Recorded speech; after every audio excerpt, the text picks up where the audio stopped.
நம்ம வந்து இந்த கேம் தான் விளையாட போகிறோம். சரி, இங்கே ஒரு பையன் இருக்கான், போட்டு தள்ளிட்டு போடுறோம். டார்கெட் அடுத்த டார்கெட் எது கிஃப்ட் கொடுத்துருக்காங்க. ஓப்பன் பண்ணால் வீடியோ பார்க்கணுமா என்ன?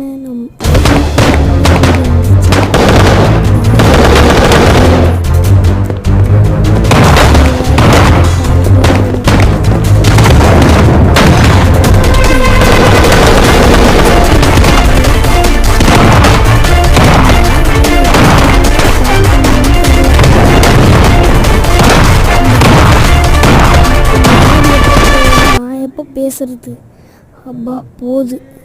இது என்ன, வேறு யாரும் வந்திருக்காங்க. இது சரி, இந்த கேம் பார்ப்போம். சரி, நம்ம பார்த்துட்டு அப்புறம்